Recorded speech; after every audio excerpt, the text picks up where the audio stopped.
आज आहे दिनांक 6 जून 2026, वार शनिवार, श्री शालिवाहन शके 1948, पराभव नाम संवत्सर, ऋतू सौर ग्रीष्म, उत्तरायण, तिथी अधिक ज्येष्ठ कृष्ण षष्ठी, नक्षत्र श्रवण, योग ऐंद्र, करण गरज.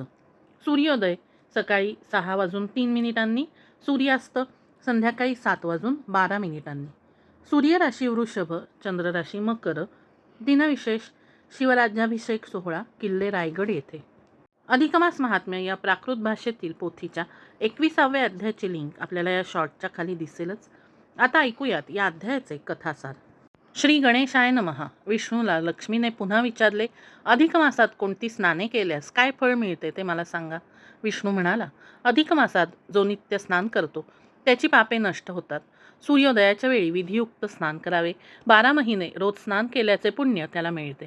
गंगेत प्रयाग तीर्थावर अधिक मासात स्नान करावे. सरस्वती नदीच्या पाण्यात स्नान करावे, ते महापुण्यकारक आहे. ग्रहण समयी अनेक गायी दान केल्याने जे पुण्य मिळते तेच पुण्य अधिक मासात नदीच्या शुद्ध पाण्यात स्नान केल्याने मिळते. सहस्त्रावधी ब्राह्मण भोजन केल्याने जे पुण्य मिळते तेच अधिक मासात एकदा स्नान केल्याने मिळते. पुढे लक्ष्मीने विष्णूला अधिक मासातील त्रिदिवसीय स्नानाचे महात्म्य विचारले. तेव्हा विष्णू म्हणाला, याविषयी एक कथा आहे, तीच मी तुला सांगतो.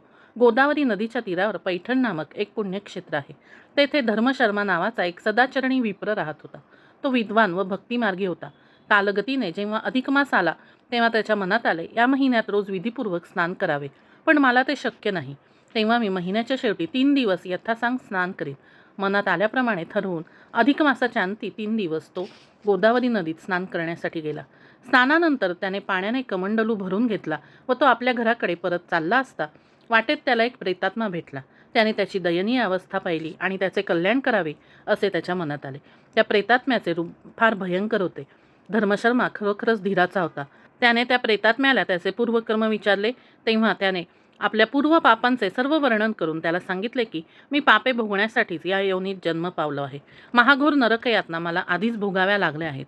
आता त्या धर्मशर्म्याने त्याला आश्वासन दिले व आपल्या कमंडलूतील पाणी हातात घेऊन आपल्या त्रिदिवसीय स्नानाचे पुण्य त्या प्रेतात्म्याच्या उद्धारार्थ त्याच्या हातावर घातले.